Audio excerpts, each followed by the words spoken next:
There is an inexorable force in the cosmos where time and space converge. A place beyond man's vision, but not his reach. It is the most mysterious and awesome point in the universe, where the here and now may be forever. On my ship, you ask.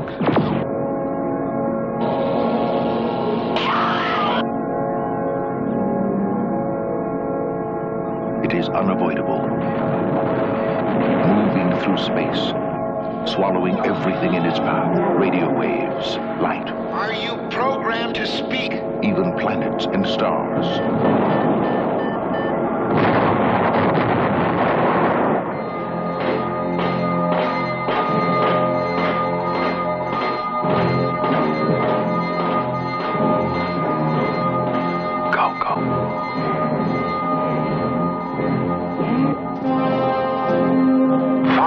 Thrusters.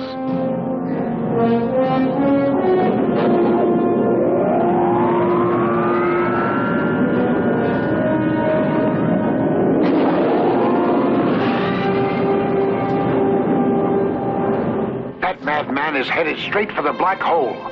What'll we do? We wait. Now. Gravity's at maximum, Dan. My God, I think it's got us. Man is about to enter. We got a break here, too! The black hole.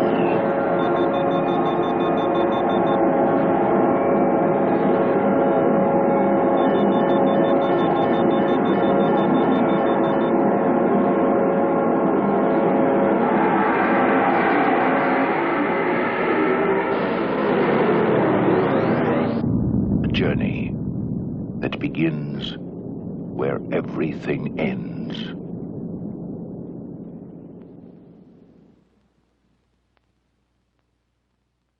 Hello, and welcome to the Cave of Wonders podcast.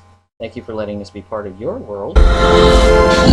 Disturbs my Well, I'll tell you, Mr. Cave. My name is Jerry Dean Roberts, and I'm from ArmchairCinema.com and also ArmchairOscars.com. And we thank you for being with us.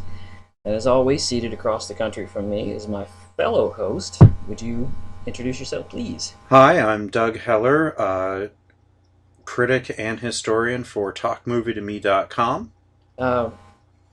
This is going to be a little different episode this time. Before, we've been talking a little bit about the Disney animated features. And I'm going to tell a story, or tell some information, behind-the-scenes information. The way we choose these is I pick one and then Doug picks one. I chose this film.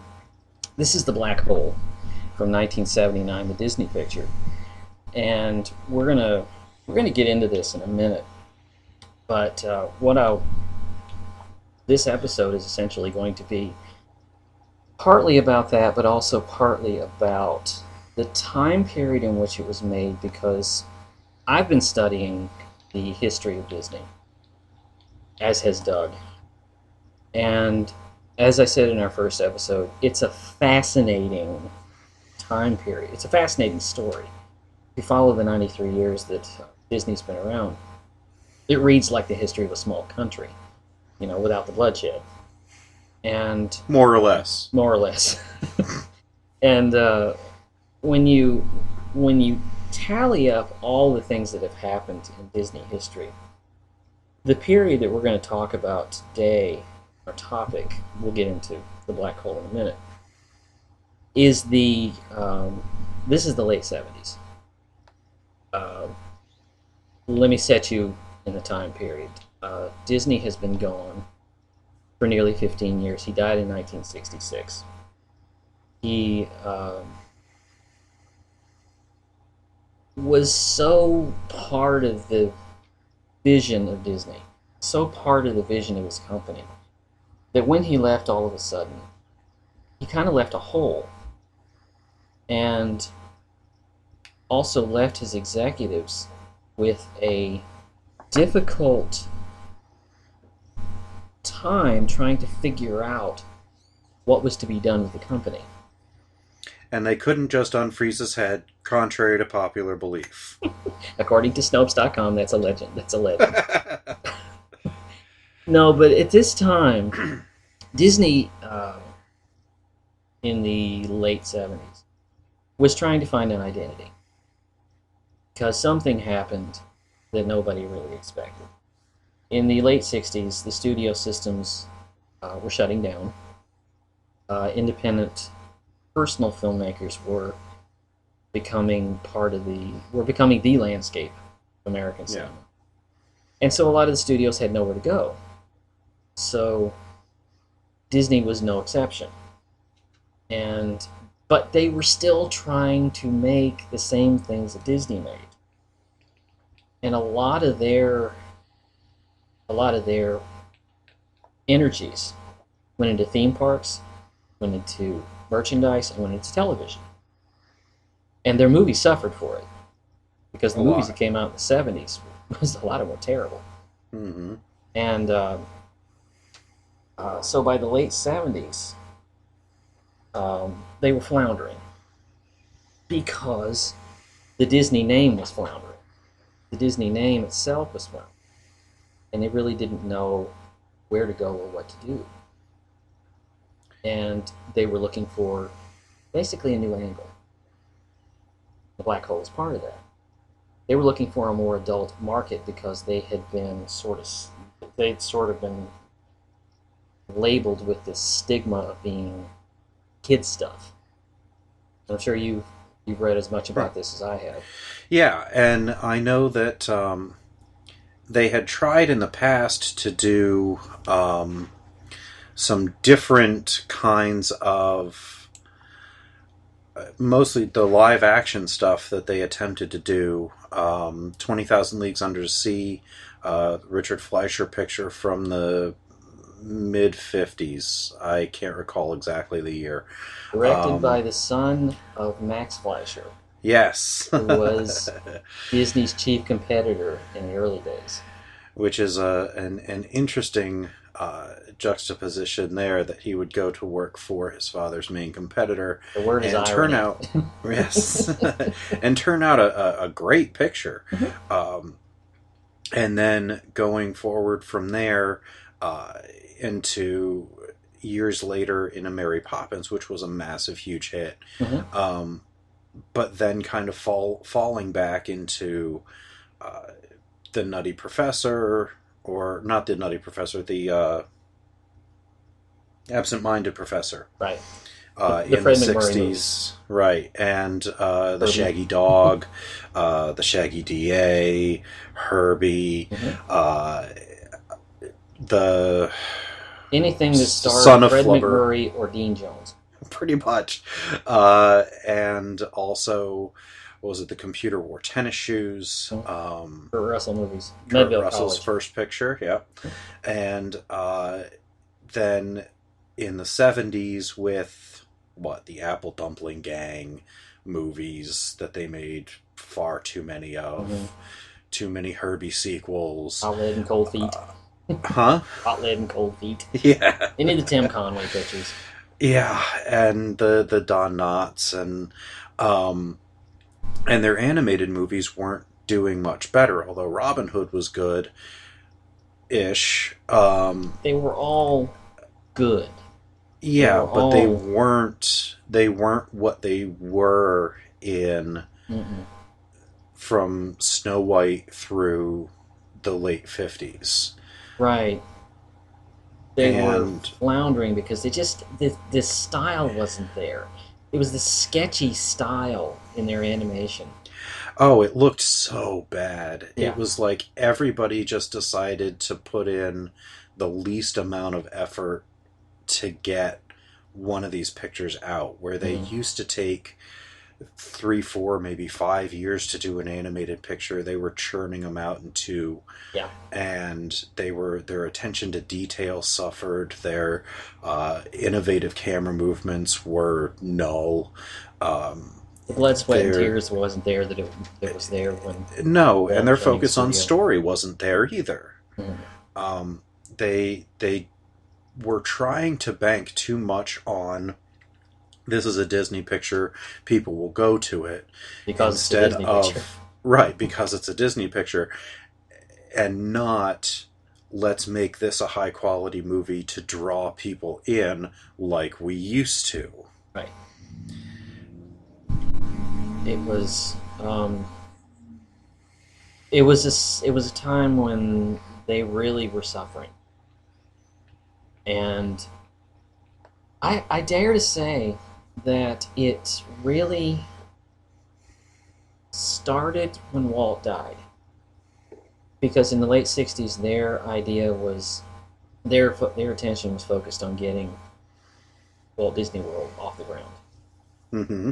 And then after that, as soon as Walt Disney World was opened, Roy died. Mm-hmm. And they didn't have anywhere to go. And it was just these executives going, what do we do? You know, how do we keep the vision here?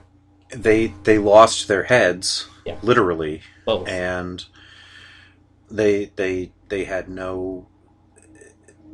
They were not the creative thinkers, and they were left with arguably the most creative venture in America Mhm. at the time. Yeah. So these guys who were just, boardroom people, not creative types, not filmmakers, not writers, not anything, had to figure out, well, where do we go? What do we do? They were stuck with what was left of the 9 old men. Right. And they were still trying to make the movies that Walt made, and it didn't work anymore.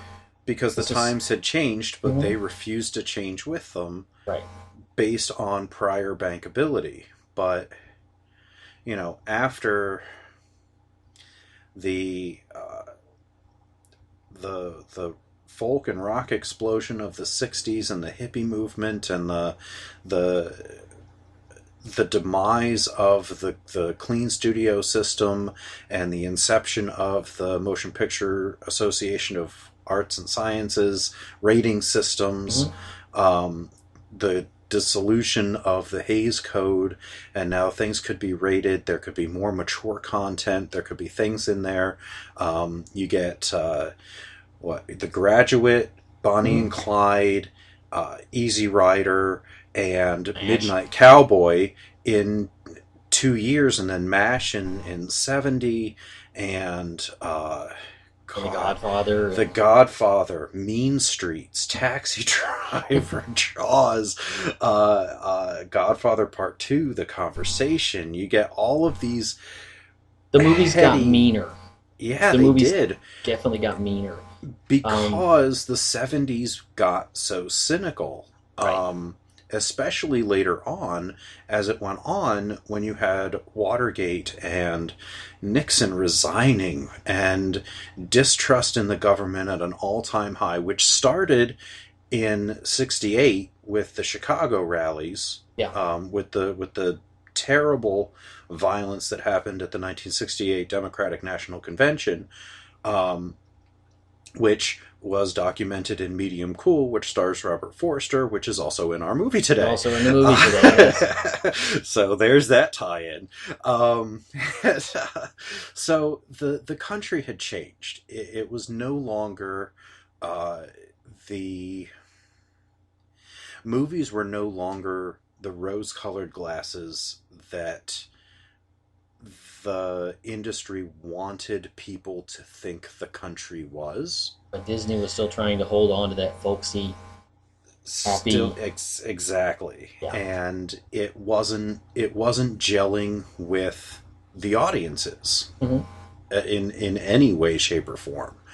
And so they got lazy. Yeah. And Well, I don't know if they got lazy. I think they were really trying, but they were trying for an audience that was very, very small. They were Or trying for that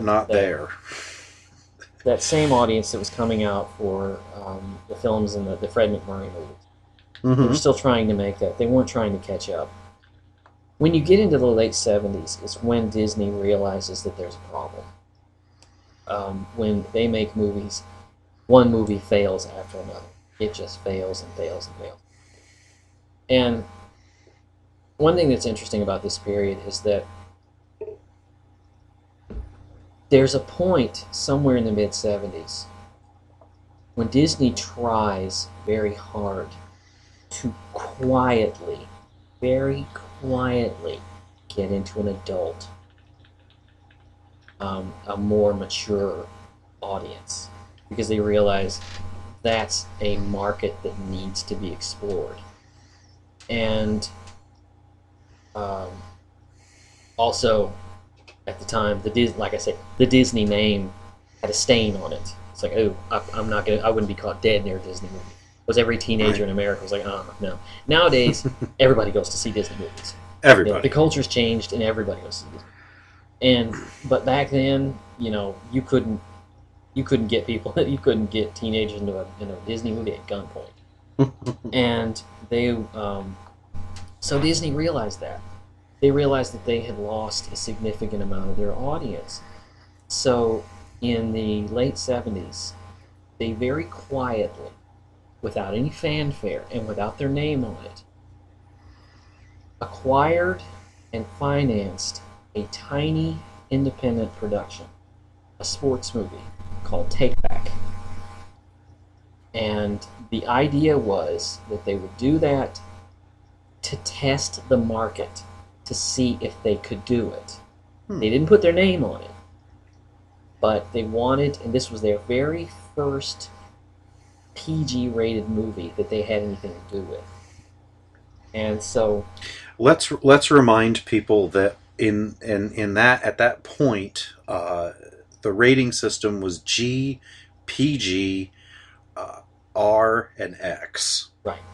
So there was no PG-13. So PG was an interesting hybrid. It's a little less risque than a PG-13 movie. So there was a little bit of swearing. There could be some amounts of gun violence and things like that. Is just a little bit elevated. Now it's way different. The PG-13 rating didn't come in until 1989 with Indiana Jones and the Last Crusade. They dropped the X rating sometime in the 90s. It was 84? Yeah, it was 84. It was Temple of Doom. It was one of the first ones to do that. And what happened was, if you think about 82, 81, 82, E.T. and Raiders of the Lost Ark had the same rating. Yeah. So Yeah. you get to 84, and you get three movies. You get two movies rather. You get Temple of Doom, and then you get a movie called Dreamscape. And those are the first two PG-13 movies, and they're excessively violent. And so the rating kind of worked itself around a little more. But at the time, in the late 70s, Disney had a hard time with the people because they didn't want to be associated with anything that was un-Disney. So when they did Take Back, when they financed Take Back, it was an experiment. The movie failed. So their very next experiment was The Black Hole. And it was a box office success. It wasn't, it wasn't the biggest thing in the world, but it was, you can see watching the movie that they earned their rating. Mm-hmm. With the language and with the violence. You can tell that they've earned their rating. And it started a long series of failures on their part, of them trying their best to get an audience that was more than just elementary school kids. Because the movie they made after this, it was a very strange movie with Bette Davis called The Watcher in the Woods. Oh yeah, that was her last role. It may have been. I don't remember which one was the last. Pretty sure it was. Yeah, that was in 1980. It's an odd little movie. Yeah, that was in 1980. And they also tried co-producing two projects. The first one, ironically, this is the biggest irony of Disney's career, they tried co-financing Popeye. Ugh. which, if you recall, Going back to that was a Fleischer cartoon. it was a Fleischer cartoon. Fleischer was his biggest competitor. And so here's Disney, some years later, co-financing with Paramount a live-action version of Popeye. Starring Robin Williams, directed by Robert Altman. It also had Shelley Duvall in it. Yeah. Who Had was all of Altman's regulars. she to sidebar on Popeye for half a second here. There is no actress on the face of the earth more suited to play Olive Oil than Shelley Duvall. And there's probably no actress on the face of the earth suited to play Popeye than Robin Williams. No, certainly not. Unfortunately, they didn't get the movie that they just honestly. This is a strange thing. I don't hate that movie. It was what it was. There are some that don't. It was what it was. I always say Popeye was not that bad. It wasn't that great, but it wasn't. To me, it wasn't that bad. It's not as bad as most of the reviews that you will find on it will tell you that it is. Right. It is also not nearly as good as Roger Ebert's 4-star review makes it out to be. Yeah. It's episodic, like a cartoon, like a series of cartoons. The best thing it has going for it is a remarkably organic and real set design and production. They really built Kroger. that little cliffside town, and that really worked. What didn't were all of the songs. What didn't work for me was the pacing. The movie went too slow. It was a very leaden movie. Yeah, it was very... I'll say that they got it right as far as the characters go. They cast it brilliantly. Absolutely. There was so much going for it that it's a shame that it's not better than it is. I watch it and I'm going, this is not a great movie, but I don't want to turn it off. I think it's probably about as good as it could have ever been. I just say that. I don't know. That's probably true. I think Robert Altman was the wrong choice for director for that. I don't know about that, because Robert Altman is the king of mosaic pieces, but the 20 plus cast of characters. He knows how to organize.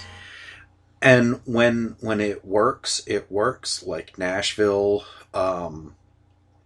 even MASH and things like that. But when you get into The Wedding and Health was just a debacle.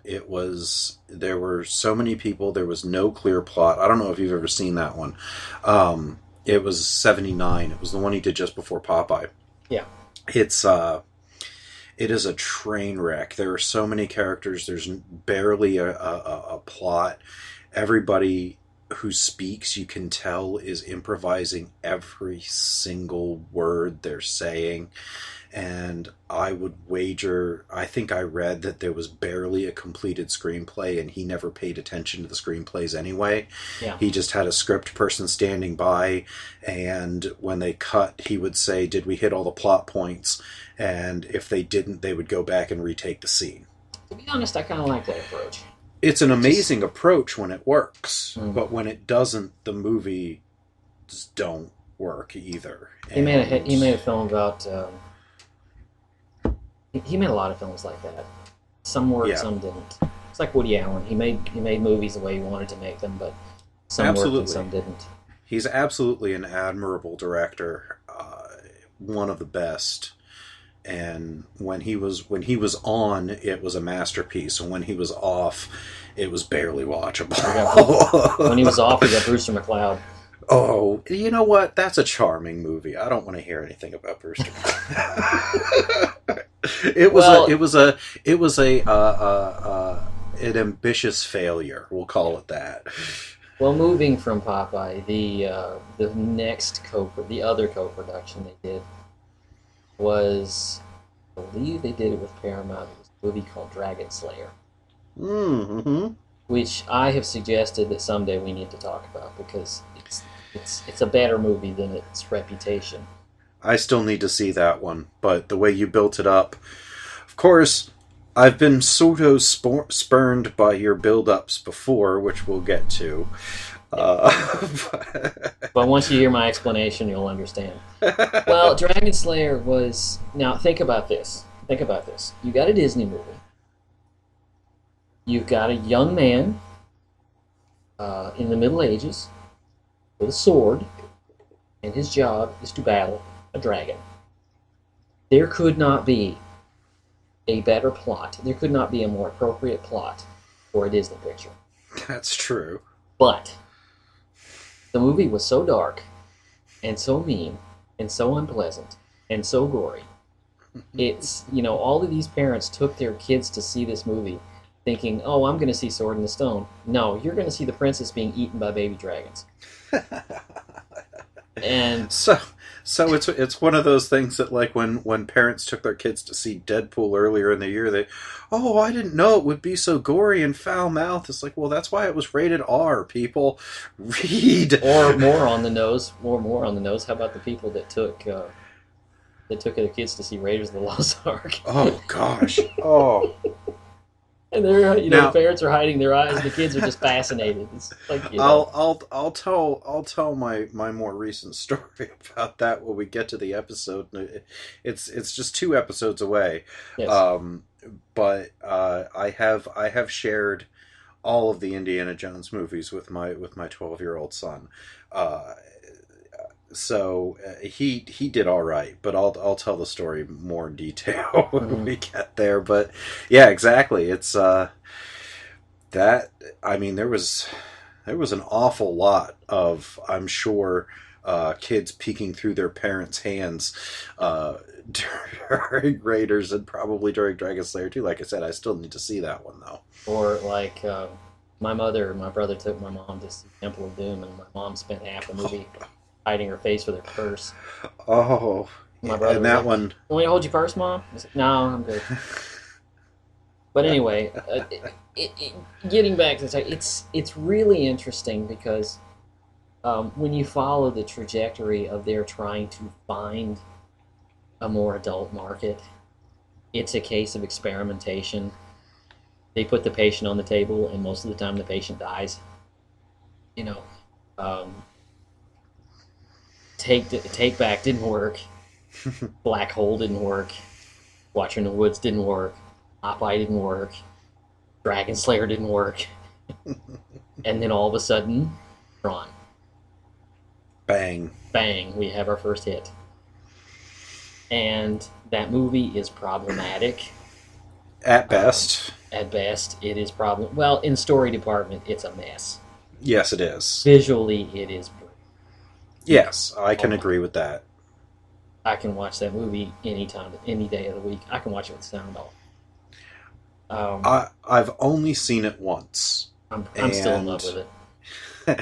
I've only seen it once, and it's been within the last 5 years. I actually think, I don't remember whether I watched it a few days before I saw Tron Legacy, or a couple weeks or a month after I saw Tron Legacy.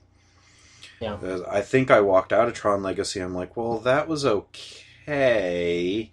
And I was like, well, I need to see what the original was, and in comparison, it's a masterpiece. Yeah. But on its own, I get why the children of the early 80s were so enthralled with it. Why you would have been enthralled with it. Absolutely. Because it was... Tron was like getting to watch Atari the movie. Mm-hmm. And the video game aspect of it, which they then revisited more recently with the, I think, brilliant and magnificent Wreck-It Ralph. Yeah. You liked it more than I did. Apparently. Although I did like it.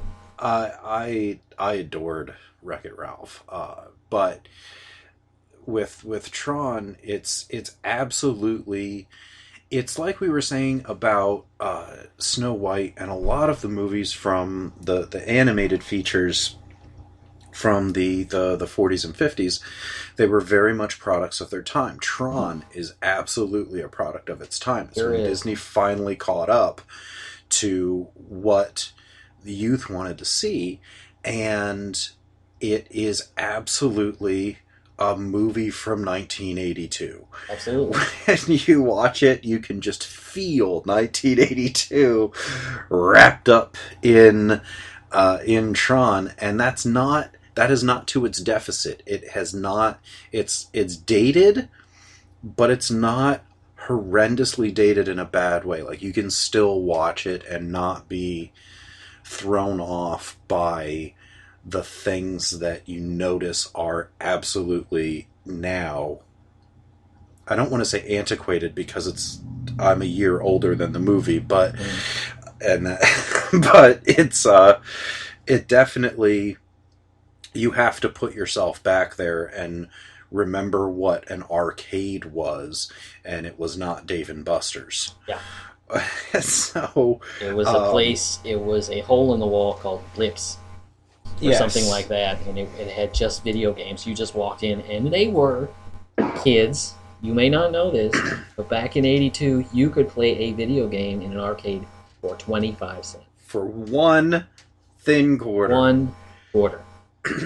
And here's the funny thing. I went to see... Now, this will tell you something. You remember what I said earlier about kids wouldn't be caught dead near a Disney movie? Mm-hmm. When I was 10 years old, my father took my brother and I to see Tron. And I was excited. I'd seen the trailers. Mm-hmm. And this was back long before trailers were a thing. And I'd seen the ads on television. I go to see this thing. We're waiting outside, and there is a large standee for Tron. And I'm looking at it. And 2 words crossed my eye. Walt Disney. And I'm thinking, oh! I don't want to see some dumb Disney movie for kids. You know, because that was my attitude. That was my attitude. And I was like that. And I was like that for a little while. Because you grew up when they were struggling. I mean, right. Anybody that was born really, that wasn't maybe from 1960 on up until that point, didn't grow up with classic Disney. And they might see them when they were... television, but... There was on television, but that wasn't their high grade stuff. They would run some of their movies, but they would re-release every once in a while, but you know, ultimately you were stuck with the new releases, and there was no home video. Mm-hmm. If you wanted a movie, you had to go out, you had to have a movie projector, you had to find a print, usually 16 millimeter, or a really hacked up 8 millimeter, or a hacked up 16 millimeter, and you had to want it to get it and have a collection of it. So it's not surprising that you saw that and you're like, oh no, because Disney, they weren't putting out anything that was worth it. Well, and then they started really. Leonard Maltin talks about this in his book, The Disney Films. Walt Disney really started to kind of get back on its feet in '81. The Fox and the Hound. Which is a really cute movie. Which was actually a holdover for 2 years because they had a debacle in 1979 because Don Bluth packed up and took half their animators. Yes, he did. And so Fox and the Hound got delayed. And when it came out, it made a bucket of money. Mm-hmm. It wasn't a great movie. No. It was adorable. Mm-hmm. It was, it was formulaic as it could be. But it's kind of Bambi light, if you think about it. I was thinking Lady and the Tramp. Yeah. You know, kind of, just we got to get along, and, here's 2 people from different worlds, and that kind of thing. Mm-hmm. That kind of got them an audience back, a little bit.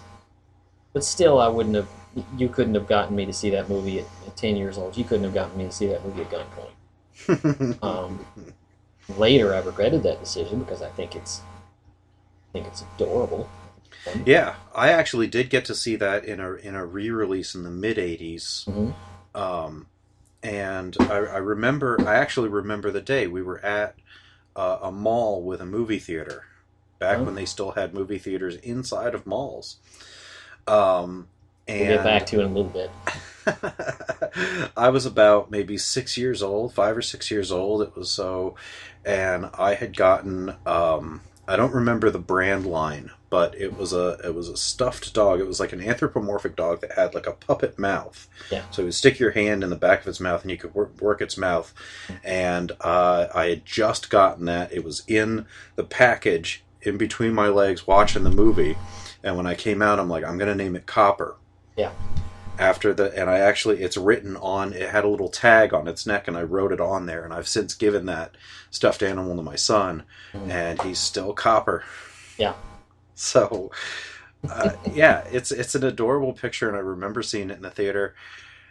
But recently I found it, I think I used Disney Movie Rewards from their website. Whenever you buy something, you get points. Mm-hmm.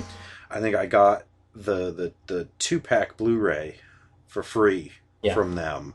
Fox and the Hound and Fox and the Hound 2, which is an awful. The sequel is just terrible. You know, I basically stayed away from those sequels. I just, except for Aladdin, which I think are charming. We had it so away. We had it, so I watched it. It was one of those. But revisiting it many years later, because I don't think I had seen it since that day in the theater. Mm-hmm. Probably at that point, then 20 years later or so, and it was still really cute. Yeah, it's minor but cute. Yeah. Well, the end of this story, the end of this story, where the story is going, is that eventually Disney figured out that the only way to really put themselves on the map as far as more adult-oriented films was to form their own companies. Hence, Touchstone. The birth of Touchstone Pictures. And Hollywood Pictures. All of those offshoots. Just trying to get themselves a more adult market. Mm-hmm. That didn't have Walt Disney stamped on it. Thereabouts didn't they acquired Miramax sometime in the late 80s, early 90s too? During the independent boom. Mm-hmm. Just around, just before or just after Reservoir Dogs. So kids, Pulp Fiction is technically owned by Walt Disney. Yes, it is technically a Disney movie. As it is... Did anyone tell Sam Jackson? Jackie Brown, The English Patient, is Shakespeare in Love. Yes. Technically Disney movies. Yeah. And I think at the time that Saving Private Ryan came out, DreamWorks was distributing through Disney or Buena Vista. Were they? I might be wrong, but I think DreamWorks was its own thing. That was Spielberg, Katzenberg, and Geffen. Right, but they had they never had a distributor. If you always look, they always have distributor deals. Because they were their own production company, but they had to sign distributor deals. Much like Pixar originally before they did their full-on merger with Disney after their distribution deal ended. In 07, 08, somewhere in there. Mm-hmm. Well, all of this comes from what happened. If you've ever seen the documentary Waking Sleeping Beauty, which is an eye-opening story about what happened to the Disney company between 1980 and 1990.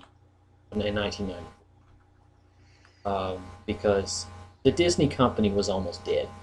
Mm-hmm. It was floundering. And when you come, and it was almost liquidated. It was almost bought up. There was almost no more Disney. If it hadn't been for the creative minds and the corporate decisions, there would have been no Beauty and the Beast. There would have been no Little Mermaid. There would have been no Lion King. That was Jeffrey Katzenberg. That was Michael Eisner.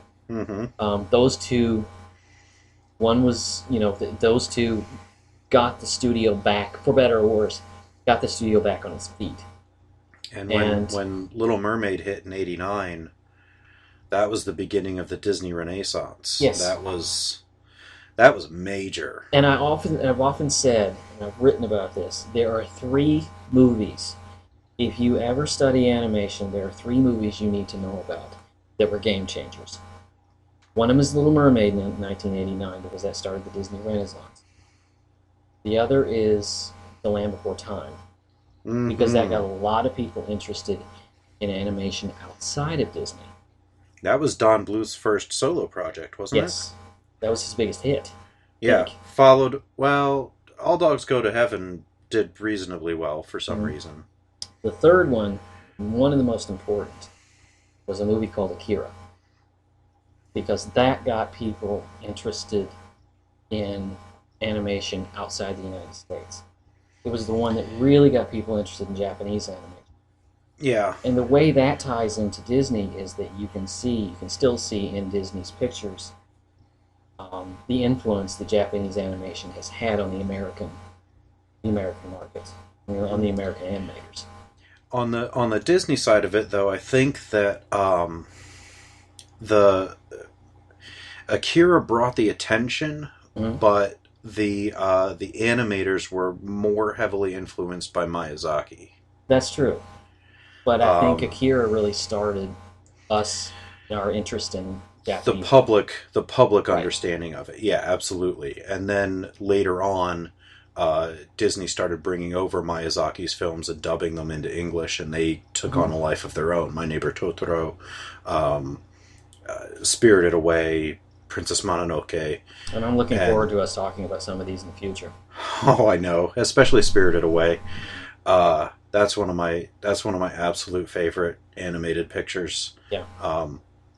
I actually got to see that a few years before it debuted in the U.S. because I was in a Japanese film and culture class, and my teacher was actually Japanese, and she got a copy of it from Japan, and we got to watch it subtitled a couple of years before it came out. Nice.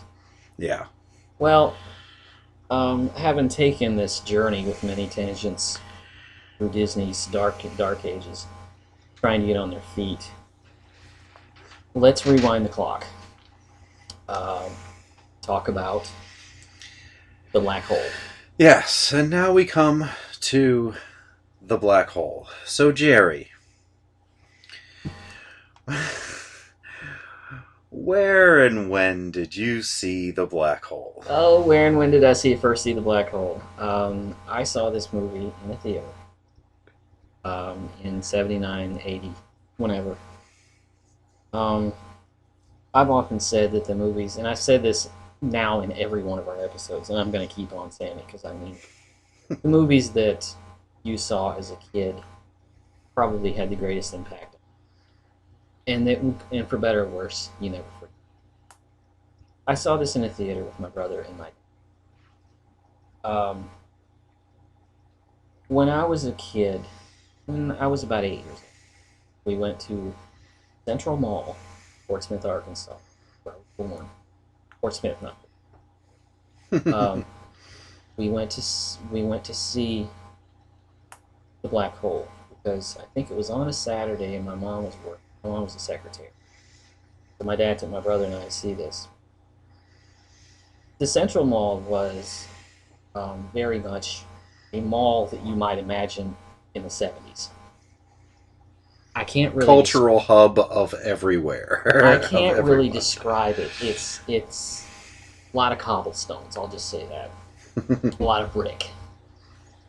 And it wasn't a very large mall, but at one end of the mall was Sears. And when you turned to your right, there was a very, very, very, very long hallway. At the end of the hallway was the glass doors that went out to the parking lot.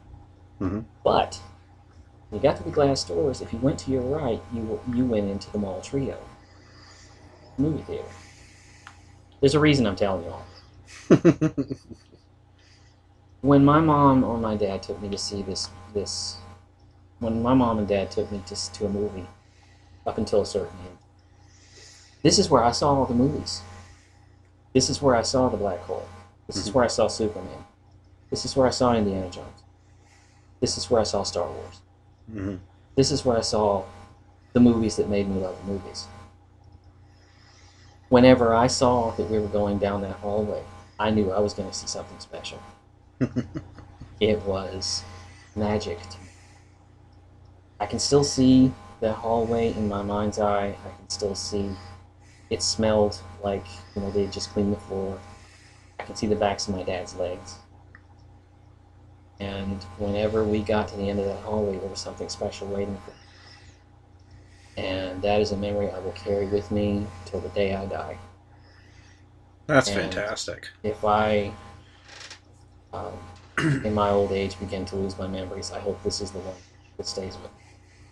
Because my mom took my brother and I to see Superman, took us to see the Tim Conway pictures, Disney pictures. My dad took us to see Star Trek The Motion Picture, Dumpling Gang, and all of that, and even the Black Hole. So this movie is special to me. It's not very good. If I watch it as a critic, if I write a review of it, I will not have a lot of great things to say about it. But in my memories, it is very special to me. So, I'm gushing here. So I'm going to ask you... I'm going to ask you a question that I already know the answer to. When and where did you first see this movie? I saw this about a month and a half ago in my living room because of you. I watched it because of you. You watched it because I recommended it. And I waited a couple of days to see what you were going to say, and you texted me back 3 words. It was okay. Yeah. But remember, I had told you it's not very good. Yeah. Well, I mean, I read the synopsis beforehand. I saw who was in it, which the cast includes Maximilian Schell, Ernest Borgnine, Academy Award winners both. Robert Forster, the voices of Roddy McDowall and Slim Pickens, and Anthony Perkins, who looks eerily like Don Adams. If you watch it, I didn't think of that. Tony Perkins looks like Don Adams. Pardon me. And, watching it for the first time, not having those beautiful memories attached to it, it struck me as a very odd combination of 20,000 Leagues Under the Sea, Star Trek The Motion Picture, which hadn't come out yet, but when this was made, and actually it did. It came out 2 weeks before. 2 weeks before, so it couldn't have influenced it. But and a little bit of Star Wars thrown in, and an ending that is like a poor man's 2001: A Space Odyssey. Right. It for anybody who doesn't know, the basic premise is there's a manned space flight that has been sent out from Earth. It's the second or third of its ilk to go out and find inhabitable worlds. And they, on their way back to Earth, they stumble upon a black hole, the largest that anybody'd ever recorded, and they see a ship, and the ship was one of the first that went out to look for habitable planets that never came back to Earth 20 years prior, that has had the father of the woman. Now, I can't remember, she was the only one that wasn't a big star. Her name was Kate Frey. The actress is Yvette Mimol. Yvette Mimol. Oh, I should have known her. I've seen her in other things. But But so it was her father was on that ship, and they think that there's an opportunity. They go up to it, and it's dead. They start to get sucked into the black hole, but there's a null gravity around it. They land, and they find a Robinson Crusoe'd Maximilian Schell. On the ship, basically what they find on the ship is a haunted house. Basically. That's basically what this ship is. It's called the Cygnus. And I have to say this, it is one of the most beautiful ships I've ever seen in a movie. Oh, the production design, the model building, the ship design and all of that is quite well done. Especially in the wake of Star Wars and going in a very different direction with their ship design, right. And going more for functional exploration as opposed to freighters and warships and right. Snub fighters and dog fighters and things like that. They really went with a more practical, what we would have as exploration vehicles. It's a ship, it's called the Cygnus, and it's floating through space, sort of anchored almost at the edge of the black. And when they get on it, it's not these tight little tunnels that you see in the space shuttle or on the Soyuz or that. It's a vast, huge. Oh, it's expansive ship. with huge observation bays and spires and towers and docking bays. It's got its own greenhouse. Yeah, How does that work? It's actually there's a functional purpose for that. Yeah. And they actually, I don't know if they took the idea from the black hole or if it's just something that's a proposed idea in terms of long space travel. But in the 5th or 6th season of the new Doctor Who, they were on a ship that had an entire rainforest in it for oxygen production. Right. So the idea has been recycled, but this was really the first time that I think that they'd ever had anything like that. There was nothing like that in 2001 or anything like that. There were generators and things that would cycle the CO2 into oxygen and things like that, but it was all artificial. It's interesting because, like I say, most of the time in these movies, when you see a ship, it's closed in and they're flying down tubes, and Star Wars, when they go to get in their little bubble fighters, the Millennium Falcon, they're climbing down ladders and all of that kind of stuff. Here, it's like a floating city.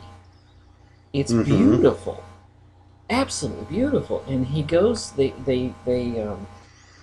find the bridge of this thing, and there are these minions who are studying planets.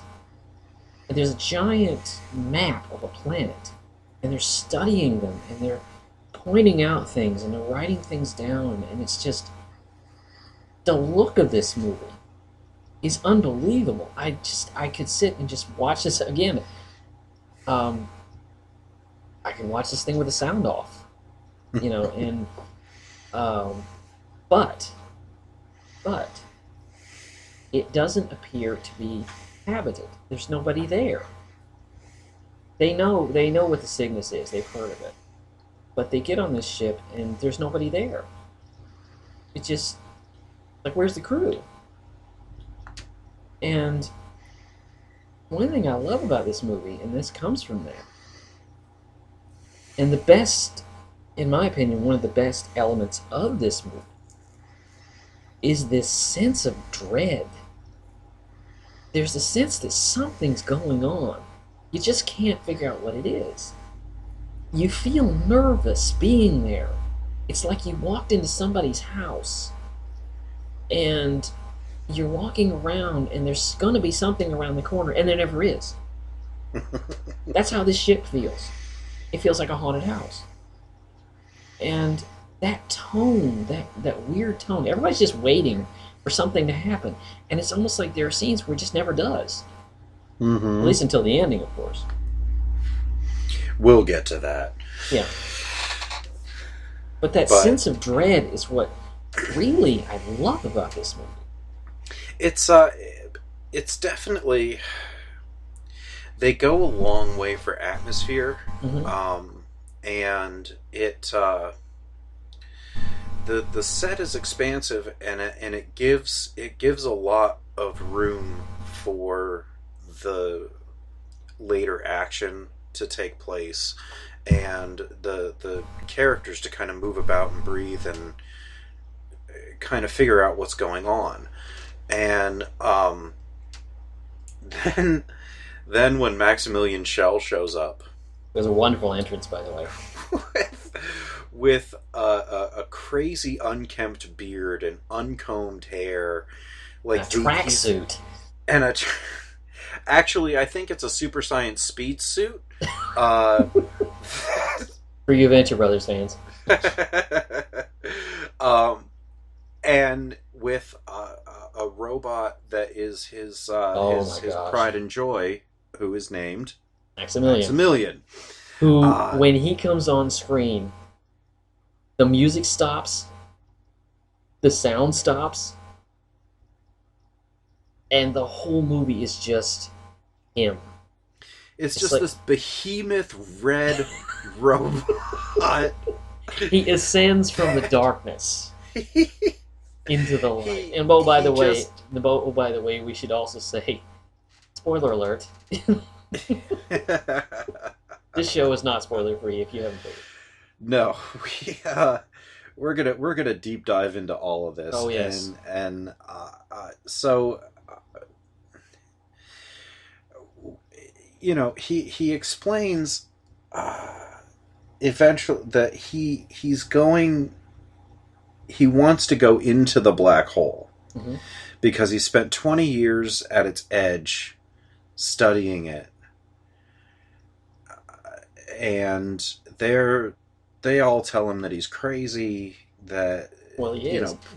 He is. He's very much so.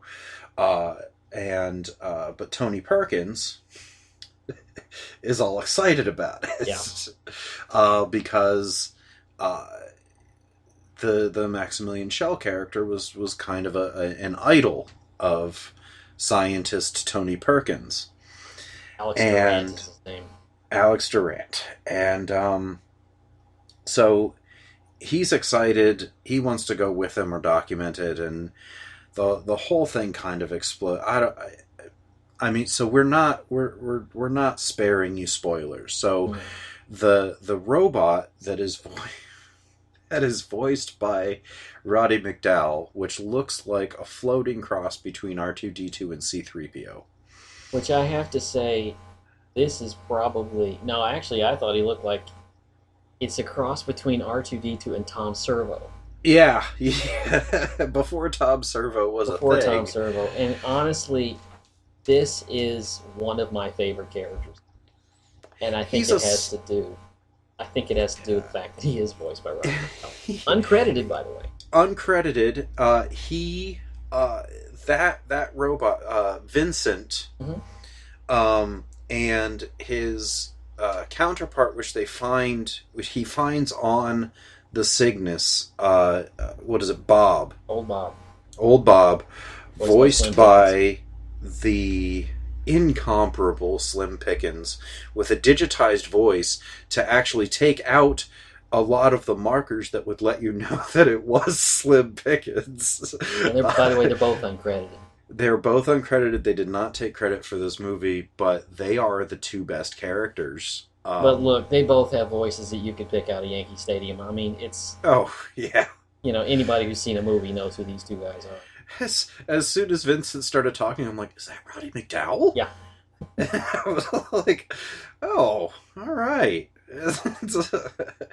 But, so, they kind of break off and start exploring, and Oh, Bob, by the way, we should tell you this if you haven't seen the movie. If you haven't seen the movie, why are you listening to this? But we should tell you should pause it right now and watch the movie. And watch the movie. Go. I know it's a tough find. It's not on Blu-ray. It's on DVD. Believe me, I was disappointed it wasn't on Blu-ray. It is rentable on Amazon Video, though, for like I think $3 in standard def. We should kind of orient our audience on crew here, because the captain of this crew is, his name is Holland. This is played by Robert Forster. Robert Forster. Then there's Alex Durant, who's played by Don Adams. Played by Tony Anthony Perkins. And there's the nervous Nelly, played by Ernest Borgnine. Plays a character named Harry Booth. He's a journalist. There's the strapping young buck, who is played by an actor by the name of Joseph Bottoms. His name is Pizer, Charles Pizer. And then there's Vincent. Of course, there's Kate McRae, and then there's Vincent. That's the crew. What is Kate's function on this ship? I think she communicates with the robot, because Kate is psychic. Yes, they couldn't leave well enough alone delving into still very unknown science. They had to throw in ESP, and not only ESP, but ESP to robots. I'll tell you. I'm not even sure how that works. I'll tell you about that in a few minutes, because it does have a function. It does, but it's so weird. There is a scene where Vincent goes outside the ship. I'm not making this up. There's a scene where he goes outside the ship to fix something. They apparently don't have a communicator to talk to Vincent. Well, no, they do, but the radio goes out. The radio goes out. So Kate because they were starts close to talk to the black him. He said, "The comms are down. Kate, can you connect with him through your ESP?" So it was like this clunky piece of expositional dialogue to let us know that Kate has ESP, and not only ESP, but ESP that can communicate with robotic brainwaves, which every other telepath in every other version of sci-fi cannot read a robot or an android. We have to say this.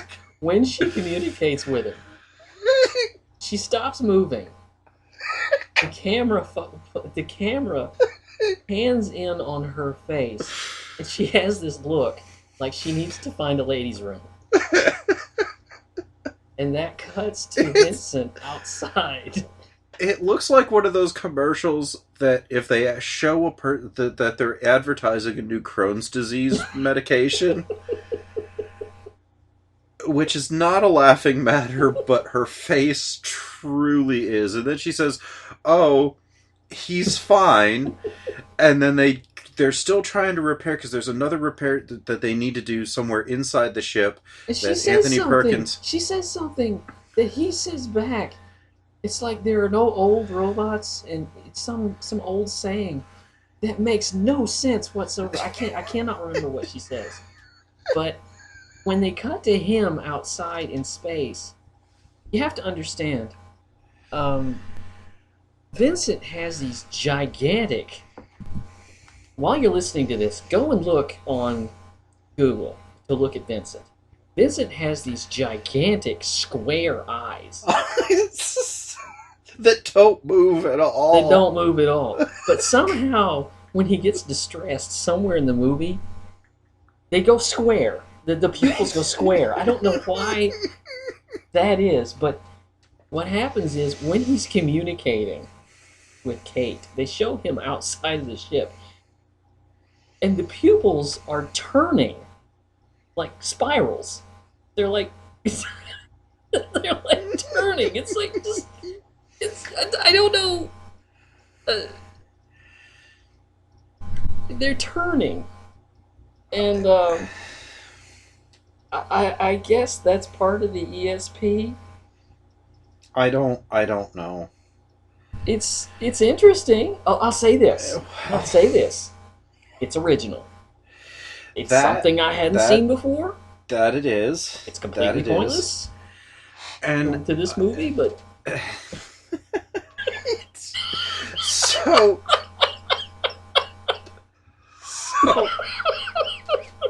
moving when I right saw this along. at 10 years old, let me tell you something. When I saw this at 10 years old, never even batted an eyelash. I thought, okay, she's got ESP. She's talking to the robot. Okay. Yeah, That's how you and talk to robots in the future. I honestly have to say, Jerry, you were very lucky to see this as a child because. So, Oh, wait and- till I get to the centuries. oh, Wait till I get to the centuries that are on the Cygnus. We haven't even gotten there yet. so and the doctor played by Maximilian Schell is Reinhardt. Hans Reinhardt. Dr. Hans Reinhardt, who could not possibly be more German and more allegorical and with when he his crazy speaks, experiments. and when he speaks. Oh gosh. He sounds like Kissinger. Yeah, he does. And Schell did not have that thick of an accent. No. When you see him in any other movie except Judgment at Nuremberg when he's playing a German. Yeah. Playing German lawyer, yeah. I've even seen, we both have seen the German or the Danish version of Hamlet that was featured on Mystery Science Theater 3000. Which isn't that Maximilian bad. Schell. Well, It's I mean, it's not that good. but he dubbed his own English, and he does not have the accent No. that he had. He is doing a German, and he was born in Germany. He was a German man who is trying to do a German accent as though he has only heard one other person do it. It's- His voice, when and he he- speaks, it is a monotone. It is. There is no inflection. There is no inflection, and while there is no inflection, he still manages to go so far over the top in his characterization that he somehow looped back around, climbed the ladder again, and got back out. He underplays insanity, but still manages to overplay it. I don't know how he did it. Maybe he's a better actor than I thought he was. I mean, well, when you see him in Judgment in Nuremberg, you think this is a major talent. But when Yeah. you see him here, I mean, it goes along with his absolutely feral look. Right. The crazy salt and pepper beard. Let me put it this way. Okay, for movie fans, if you've ever seen Cecil B. DeMille's The Ten Commandments, you remember the part when Charlton Heston comes out of the desert, and he has that big giant beard. That's what he looks like. It does. And I always make the joke when I watch The Ten Commandments. He went out as Charlton Heston. He came back as Maximilian Schell. I always make the joke when I see The Ten Commandments because that's what he looks like. It's true. He looks great, and while his intonation does not give you the insanity, whatever he's doing with his eyes.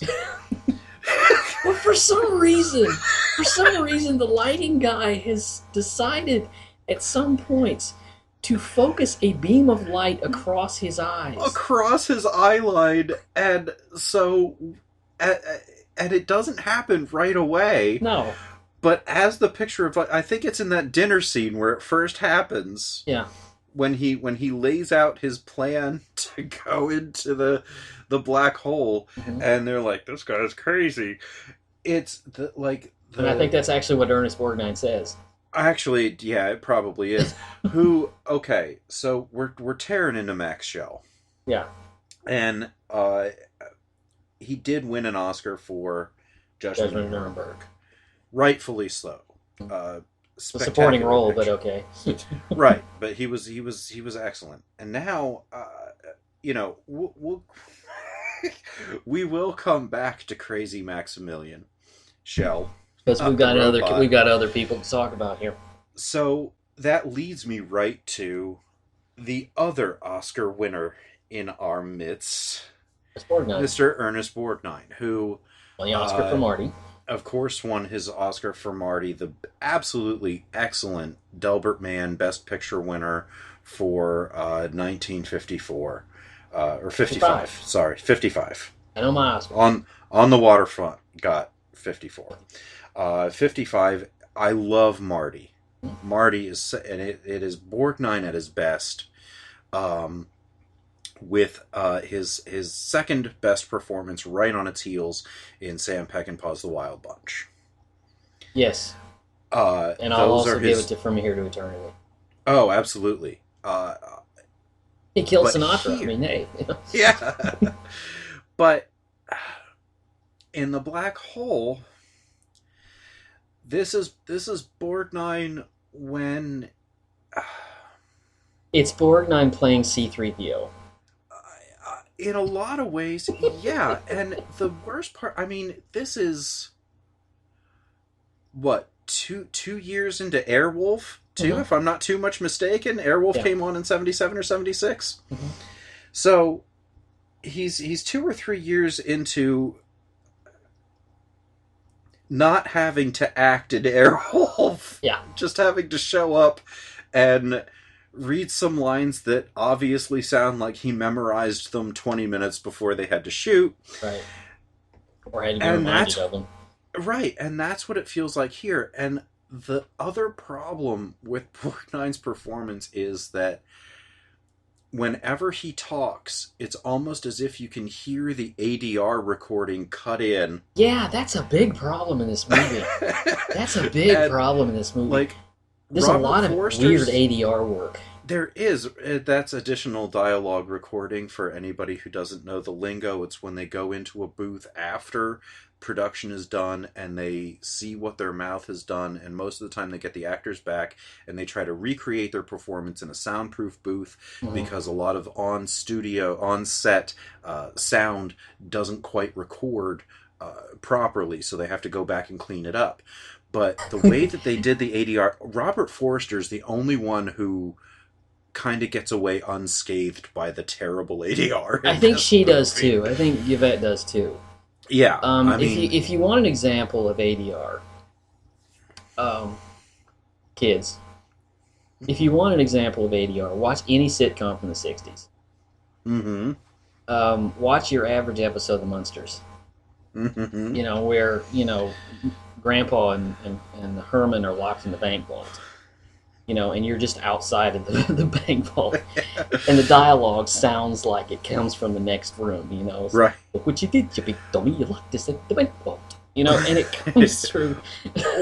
And it sounds like it's in the next room. If you want an even more blatant version of ADR, watch any R-rated, watch either Pulp Fiction or Die Hard with a Vengeance. Or Goodfellas. Or Goodfellas in their original versions, and then watch their network television cuts. Son of a buck. I will never forget watching Die Hard with a Vengeance on TNT and Samuel L. Jackson yelling, "What am I supposed to do with this, you stupid melon farmer?"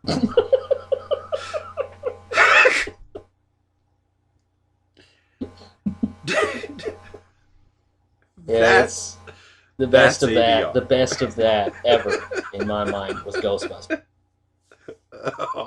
When they changed the derogatory name that they gave to Mr. Peck, Wally Wick. Yeah. But here's the thing. Now, we were talking about the rating. Now, this movie was the very first labeled Disney picture to be rated PG. And they're going to earn their PG. Oh, they do. There's some mild swearing, mostly on the part of Ernest Borgnine, and mostly at the beginning. And but because it sounds awkward. It does. sounds like they're trying to get the PG rate. Well, and it's much less organic than the way that George Lucas did it for Star Wars, because his original screenplay was going to get a G, so he added a couple of swear words and the severed arm in the cantina. Of the mild, low level, the 2 swear words, those 2 that you can still get away with, anywhere, Yeah. but still get a PG. Right. And then there is an awful lot of human death. An awful lot. There's a death scene in this movie. Awful lot of human There's death. a death scene in this movie. It's completely bloodless, but it's horrifying. There's a man who gets gored to death. Yeah. It's horrifying. So Maximilian has this horrific blender blade on his hand. He comes up. It's funny because if you see Maximilian, he's this blocky-looking thing, but he's got these arms that just come up like a Swiss Army knife. They pop up almost like a switchblade or something. And he's got guns and knives and these things open at the end of his hands, and it's this 3-pronged blade that whirs around like a blender. And I don't remember what it was that Anthony Perkins did, but he was trying to leave. He was trying to leave. He was trying to do something. I can't remember the build-up to the scene, but... Well, okay, because I just rewatched this today. It's been a couple of weeks since I saw it. This was the second time I've seen the movie, and I'm sorry. even my son, he walked in and I said, "It's a Disney movie," and he goes, "Oh," and he walked out of the room. Which is not an unusual reaction. So, Perkins discovers the horrific truth of the automatons. Oh yeah, we need to talk about this because we haven't really discussed this. So Vincent and Bob talk after a weird skeet shooting competition, and they discover that the crew of the Cygnus did not, in fact, disembark and get lost. Because they keep walking around, and there's this weird scene where you have to understand what these things look like. They're draped in a cloak with a blank, mirrored, kind of like Cobra Commanders. Cobra Commander, yeah. This weird mirrored dome face. And there are these... They're just walking... They never say a word. Nothing. But they're wearing these cloaked, weird things. And there's a scene where Robert Forster... And there's a lot of skulking around in this ship. Oh, a lot of skulking around. And they're walking around, and they're there's a scene where he goes to kind of looking around a corner, and the I guess they're minions are having a funeral. Yeah. Because they're carrying somebody to, I guess, kind of like Spock in Star Trek 2. I guess like Spock in Star Trek 2. They are...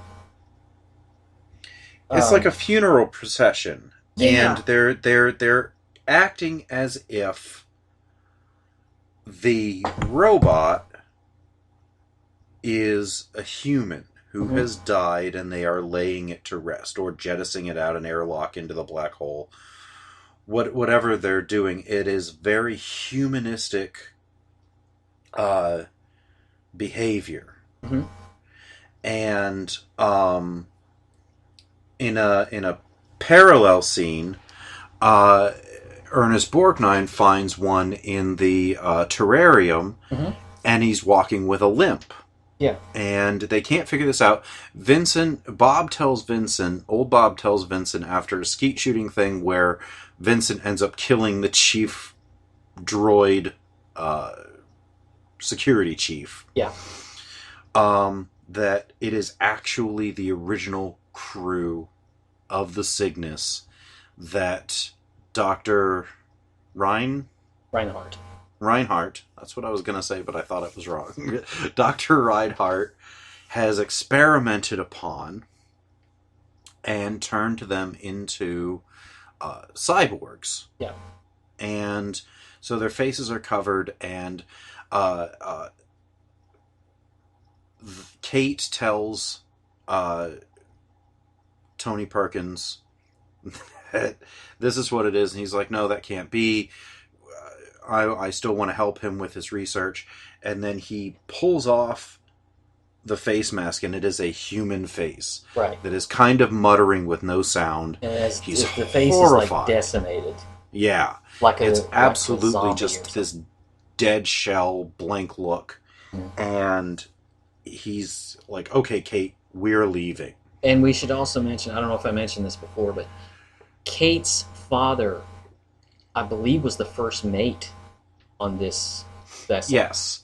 And he was one of the chief architects in trying to overthrow Dr. Reinhardt, who wanted to stay there and disobey the orders. Mm-hmm. And he was a rallying point, so he was murdered. Right. And the rest of them were turned into cyborgs. Now, that's not his only crew. Because also, this of course it can't end there. Of course it can't end there, because he has another volley of minions. These are, I can't think of a better way to say it. They're black stormtroopers. Yeah. And red. Aren't they red too? No, they're black. They're all black? They're called STAR. STAR. It's an anagram for something. Yeah, that was the leader, was named Star. Yeah. And they're basically, when they march around, they're robots. Mm-hmm. They are robots, because they actually destroy one and one. Yeah, he said that they were his biggest achievement until he created Maximilian. Well, if you've seen how they fight, Doc, you need to go into phase 2. Because I'm telling you, is an absolutely accurate visual and analogy, because they hit as many targets as stormtroopers. When they move, if you put on stormtrooper armor and try to walk around, that's basically how they move. They goose step. Yeah. And when they move, it's very awkward. It's very clunky. It's and when they shoot, first of all, the guns are awesome. They're like this, oh yeah, the double barrel. It's like one on top, one barrel's on top, and the other's one barrel's like on top of your hand, and the other's at the bottom. And they always shoot, so it's like you have it in your fist, and you have like you're holding like a bar in your hand, mm-hmm. and coming out the top is a barrel, and coming out the bottom is a barrel, and they usually shoot two guns, so it's 4 barrels, just going at you, and it's kind of cool. It is cool. They also, for whatever reason, when they go to holster their guns, they twirl them like the Old West. But they never twirl because they're part of their hand, so they just kind of move their hand around. It spins like... Excuse me. And it's like it's on a wheel or something. But it doesn't move. Like, I was watching because I remembered that before. So they just kind of make this gesture with their hand like they are spinning it, but it doesn't spin. And then they stick it down by their side, but I don't think it ever comes off their hand. But I'm trying to think of this, and obviously I didn't think of this when I was 10 years old. But when Dr. Hans Reinhardt, the humorless, crazy-bearded guy... thought to incorporate this into his mechanism, this weird personality subroutine that, when you consider what it takes to program anything, he must have taken This is what he's been doing for 20 years. months to write this line of code in their personal subroutine to fake spin their permanently affixed guns in their hand to holster it. And you can't... Like, We're not making this up. When you watch the No, movie, it's I as don't think you clunky as can- it sounds. now, see, I was gonna say you can't make this up, but somebody did, because this was an original screenplay. This was an original screenplay. Now, also, we should make mention of the fact that all of this is done without computer graphics. It's all done without computer graphics. So it's as clunky. So, It looks it's like a the old guy- Buck Rogers TV show. It's... Oh, yeah, that's being generous. Because it's Because when they fight more at the it's end, more like when it's they more fi- like the Flash Gordon serials from the 40s. especially when they have to fight Oh, hand to hand. It's almost They as can't- if I'm on the floor and I'm wrestling with a mannequin. That's what it looks like when they're fighting with these star guards. it's so Let's put it this way. Let's put a button on this just to say. When the movie talks, it's fine. When it tries to run, it stumbles and falls. Yes, every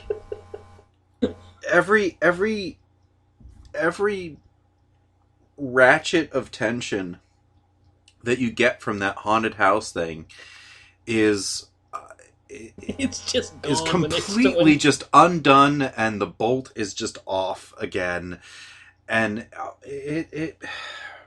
I should say to move to the Folks, the we're having science. fun with this episode. We really are. This is a lot. I mean, the picture when you watch it, please don't look for scientific accuracy in the look of the black hole, For filmmaking precision. the direction of the dialogue concerning anything about the black hole. Black And holes. you have to know this. No. This has to be... Neil deGrasse Tyson in 2014 called this the most scientifically inaccurate movie ever made. And you have to know this. You have to know this if you've never seen the movie. All through the movie. Now, this is a ship that is made of windows. Okay, so you can see outside into space. It's a research vessel.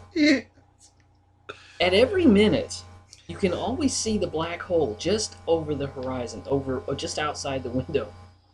I don't know much about black holes, but I can tell you they don't look like a dirty tub drain. No, see, That's what it looks like. a It's black awesome. hole. It looks cool. A black hole is literally a hole in the blackness of space. Yes. So you can't see it. But there is what they call an event horizon, where the debris is circling it as it flows in, kind of like a drain. Yeah. So what you see is the event horizon. hmm And what you feel is the gravitational pull as this thing sucks up anything and everything around it. So, in a way, Except for the ship that somehow figured out how to anchor itself just outside. the null anti-gravity that is holding it at bay. Yeah. Which, in theory, if you're far enough away from it, you can kind of hold position. Mhm. But you have to be far enough away from it, and the closer you get to it, as they very accurately depict in Interstellar, time slows, and an hour for you could be a year 7 years. in the outside of it, or 10 years, or 100 years, or it's the only way that you can stay perpetually young But you're in not gonna relation see to it the sitting outside year. the window, tilted up so you can see it looking like a tub drain. It so and it's always just kind of swirling. And speaking of swirling, And on that note, I want to get to the score because which is awesome. It is awesome. It was done by John Barry, John Barry who Dances with Wolves. most of you may know from his scores for the early James Bond pictures. Mhm. And Was it Dances there with is Wolves? huh? I think it was Dances with Wolves, wasn't it? I think he did Dances with Wolves too. So Hmm. he did a great job musicalizing what the black hole would be in reality, because there is a lot of debris circling it. So the score is just this up and down. Jerry described it to me as swirly before I ever listened to it. I heard the music before I saw the movie, which actually got me unduly excited for the picture. There's a lot of James Bond riffs inside the score, but it's just this ba-da-dum, ba-da-dum, ba-da-dum, this very hard waltz. And it's very emblematic. That's actually more of a famous part of the movie than the movie itself. Right. I mean, we're laughing about it, but there are. But I'll tell you, what's awesome about the movie is really awesome. Yeah, I mean, it really is. And they use the music for this in virtually any time in any documentary talking about black holes. Yeah. Errol Morris used it in A Brief History of Time when they got to, which is a documentary about Stephen Hawking, made in 1989. They used it when he starts theorizing on black holes, and they show the dinner scene. Yeah, they do. They include that part, and it's so good that this was the last. This and Star Trek: The Motion Picture were the last two feature films to be preceded by an overture. Right. If the kids don't know this, we have to explain that there was a time when you went to see a movie. And you can see this if you ever rent or buy Gone with the Wind. Gone with the Wind, Lawrence of Arabia, the 1959 Ben-Hur. Please don't watch the 2016 version. No. It was, they had the overtures play would you say in. overture. Yeah. On the screen. Just right up on the screen. We just say overture. And it was 3 or 4 minutes of just the music. And it would play you in while you were seating, or if you were already seated. Yeah. Then now we just do trailers. Yeah, trailers for 30 minutes. So when you look at the time the movie starts, and you're trying to figure out when it's over, you have to add a half an hour to the runtime of the movie, so that you know when you'll actually be done. Or subtract it from the next showtime. Yeah, and so yeah, the music is really quite remarkable. It is, and really the production and set design is really quite remarkable. It's just when the movie tries to tell a story, or tries to have any kind of dramatic.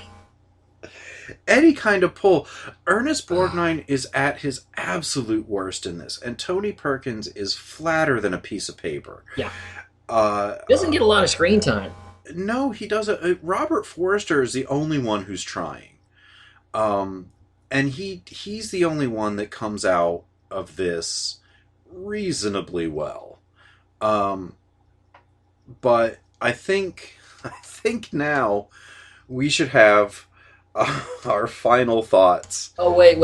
Before we do that, Okay. we got to talk about the end of this movie. Oh gosh, yes. We have to talk about the end of this movie Oh because no.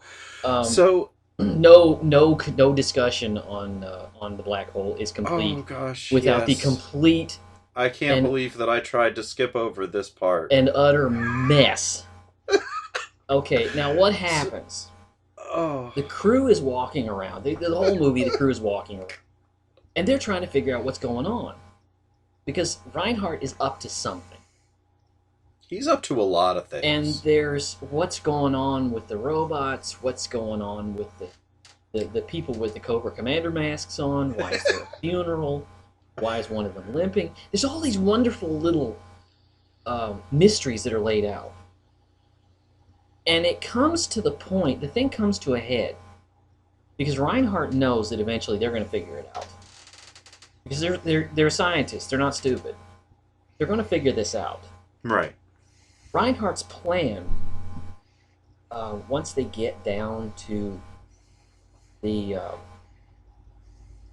once the tension starts ratcheting up, they figure out his plan with his what he's done to the crew. They figure out that he's actually going to try to fly the Cygnus through the black hole. Actually, they find out that he's already engaged the engines. Right. And if they don't get their ship off, they're screwed.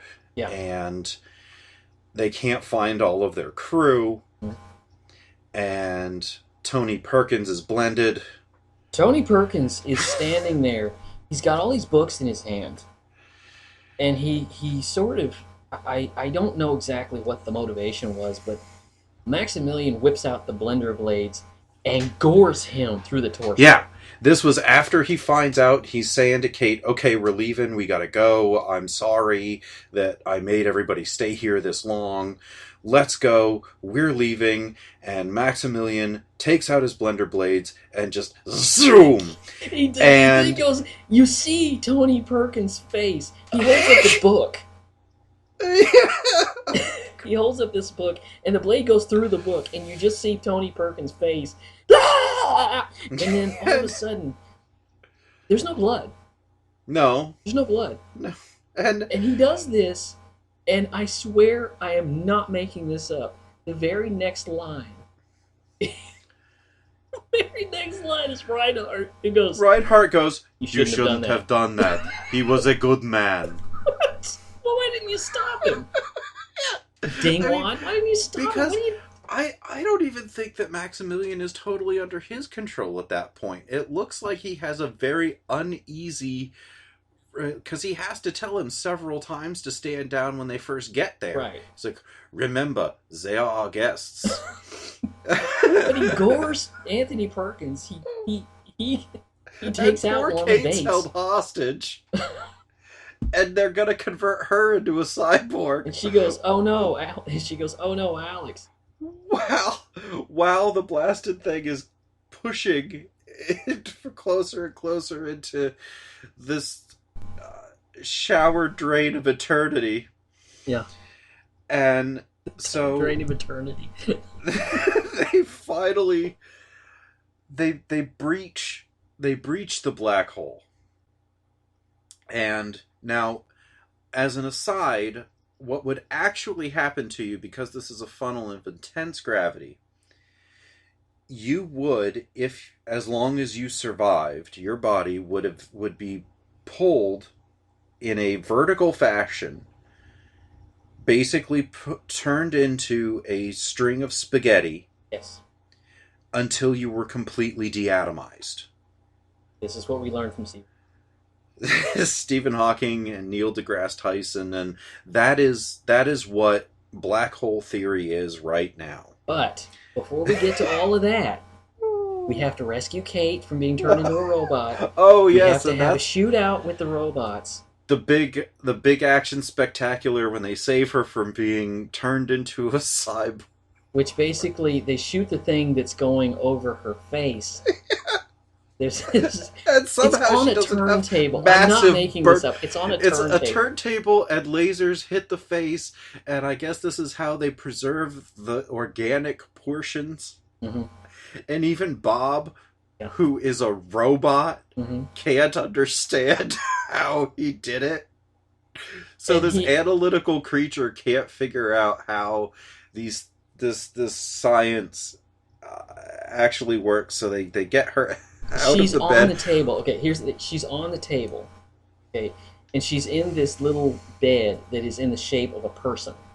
Which And it's on somehow perfectly fits everybody who goes into Yes. it, as though we are all She's cookie on a cutter. turntable. Okay, Holland comes in. He shoots the thing that's going to emit the laser. They run She over does not and- have massive burn marks on her face, by the way, as a result of this, which is a miracle in and of itself. You're going to love this. You're going to love this because they come over, they grab her. She is wrapped like a mummy. I'm not kidding. She is wrapped like a mummy, and she is wearing. I am not making it. I swear by the sweet baby Jesus, I am not making this up. She is wearing the tinfoil hat from Sign. Yes. I am not So joking. She has tinfoil wrapped around her head. So they rescue her. They run through the literal bowels of the ship. They are taking cover under There's a meteor tubing. shower. Well, there is a meteor shower. They're taking cover in with these pipe ducts While they're being shot at. while they're being shot at. They have cover. The robots don't. The security detail with And the, the robots wild die. with the Wild When the West robots get razor, shot, lasers. They fall over like trees that just or cardboard boxes that just get shot, And they just tumble over the railing death. Yes. To quote another Mystery Science Theater 3000 episode. And so they get away. They have to run through the Arboretum or the hydroponics bay or whatever it is, where he gets his vegetables and food and oxygen resupply. They And there's a weird scene.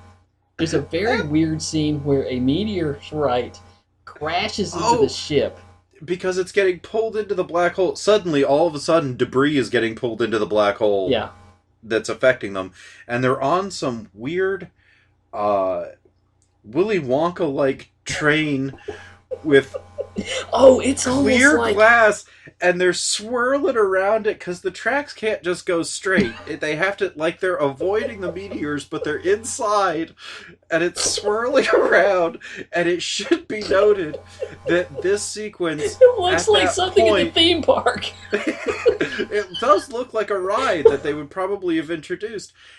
That sequence does hold the record. It was the longest computer-generated sequence in film at the time. And it is ridiculous. It is horrible. It's It literally, is- you are sitting, it's almost like you're horrible. sitting in the back seat at a theme park ride, and the thing is turning, you're looking at the back of their heads, Yeah, and the thing it's is not turning even. around inside the It's tube. not even like the YouTube footage of watching a roller coaster where they sit you in the front. You're in the back. You're in the middle seat.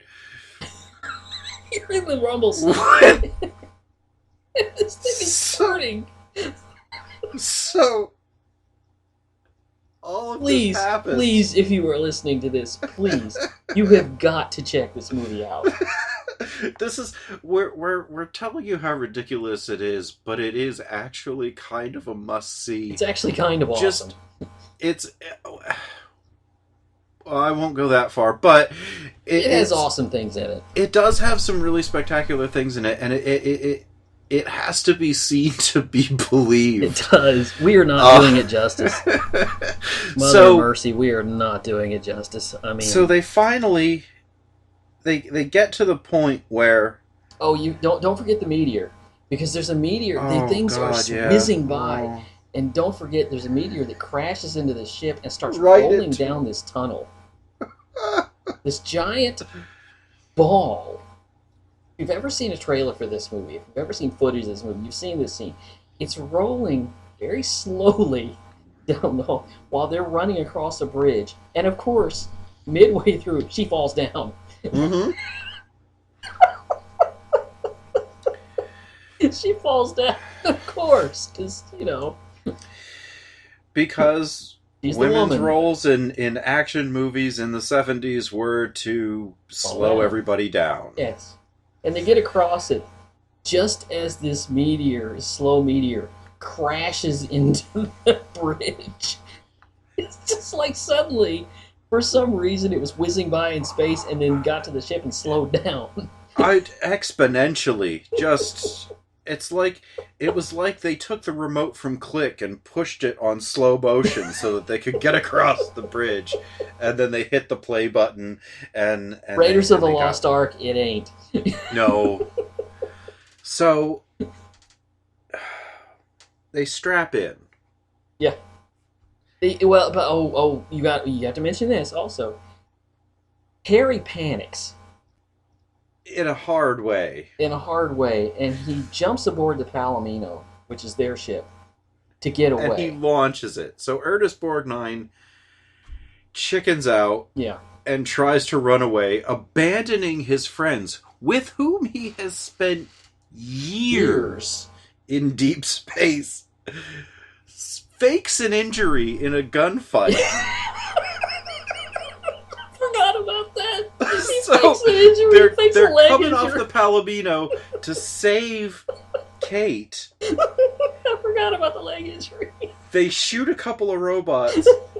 He says he sprains his ankle. He visibly fake limps back, closes the porthole, climbs up the ladder, says, "I'm sorry, guys, I gotta go." And at Hits that the moment, button. Reinhardt gives the order to shoot down the Palomino. And we lose our first Oscar winner. Yes. And a few minutes later, we then lose God. our second Oscar winner. So they strap in and they cross, they breach the black hole. Hang on one second. Reinhardt dies Oh, yes. when yes. a giant television falls on him. And he can't be rescued by Maximilian because Maximilian is on the elevator and the doors are closing. And Maximilian almost... Now you have to remember, this is a bucket for a head with a slit. And I swear he looked sad for a minute. It did. And But this thing falls on him. And he dies. He dies unceremoniously. And Maximilian gets killed by Vincent. Yes, in a duel. Who, now Maximilian never says a word. But I swear when Vincent kills him, Vincent drills him to death. Yes. And he screams. This muffled, weird scream. Maximilian was probably a cyborg. Yeah. But he makes this weird muffled my- scream when Vincent kills him. My super cynical side wants to say that it looked like they killed Kate's father, but I'm pretty sure they turned him into Maximilian. Yeah. It's very possible. Or that stupid robot that was swirling around with it. But anyway. So they breach the black hole. Oh God. This scene. And I can't ascribe a name to it, but looking at this movie on Letterboxd, one of the commenters said that apparently the black hole is Catholic. Because based on what happens next, I believe that. the first you see their faces and hear chopped up audio of things that they said Earlier in the movie. an hour and a half before that are somehow now echoing in their mind. Vincent saying that they're the best kind of robot, and just cycling these weird things. And don't they repeat that weird saying? She says they're old robots and they're bold robots, but there are no old bold robots. No, that's what he says when he's outside. He says there are old pilots, and there are bold pilots, but there are few old bold pilots because Robert Forster somehow piloted it so that he didn't die. I don't know. What does that even mean? I don't know. So their faces look like it was photographed during the spin cycle on a washing machine. Kind of rotating one way and then back another, and pushing forward in the lens and then going back, but it's all still frames. And they cut to each person, and each person has their own thoughts in their head from unrelated thoughts from earlier in the movie. Not, what's happening, what's going on, but just sound clips from earlier in the movie. And meant to evoke the scene from 2001: A Space Odyssey, when Dave leaves the ship. Only Catholic. And goes through. So instead of all this beautiful thermal imaging and innovative photographic techniques of topography. There's nothing vague about this. No. So we go off their faces and we see what's inside the black hole. So the first thing we see is a flat matte painting black mountain with a weird little demon on top, kind of dancing, and then just gushes of flame. I guess we're in hell. Apparently. But there's a scene. Go ahead. I think it's claiming Dr. Reinhardt's soul. Okay. Because the demon that's on top of it is standing there. And he looks like Maximilian. Right. So we pass through hell, and then... Wait. There's one thing you forgot. There's a scene where we see Reinhardt floating in space. Oh, yes! And for some reason... He gets jettisoned from the airlock somehow. He got out from under the TV. He got out from under the giant TV set. And somehow he's floating in space. And for some reason, his hair and his beard grew. But he's floating around, and all of a sudden, he comes up, and he sees Maximilian. And we see a close-up on Reinhardt's face, and a close-up on Maximilian, and then all of a sudden, Reinhardt is suddenly inside Maximilian. And that's when we go to hell. Yeah, so... I don't even know. There's a phrase in criticism that we often use when messaging is so obvious. We call it heavy-handed. Yes. Or ham-handed. This whole movie is ham-handed. It's not heavy-handed. It is leaden-handed with a hammer. And that's when we go to hell. And it's just hitting you. We're in hell, in the movie, as well as while we're watching it at this point. And we pass through that. Mm-hmm. We pass through that, and suddenly it's all... What? There's an angel? There's a hallway. It looks like... along... Again, trying desperately to evoke one of the single greatest films of all time, 2001, in this heaven sequence. Yeah, because you're going down a long hallway that's shaped like a stained glass window. And you're following what looks like one of the ghosts from Raiders of the Lost Ark. Right. And...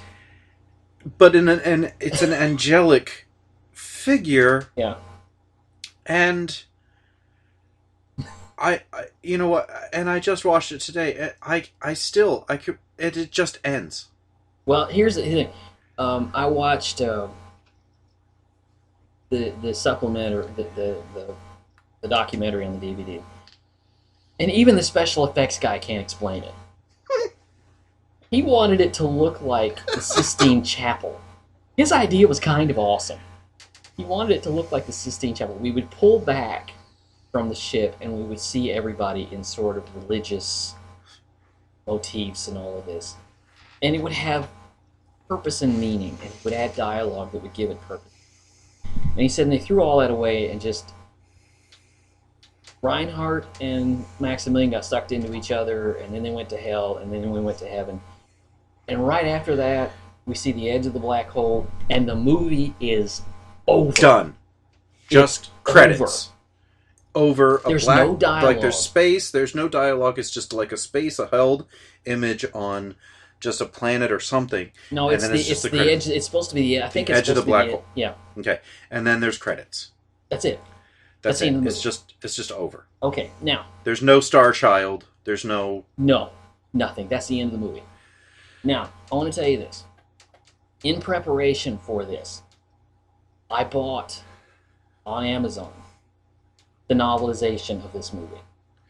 Now, which kids, was written by the same man, Alan Dean Foster, that wrote the adaptation of Star Wars and the more recent Star Wars Episode 7, The Force Awakens. Right. He also wrote that adaptation. he's a very good writer. Yes, he is. Now, kids, millennials, you don't know this.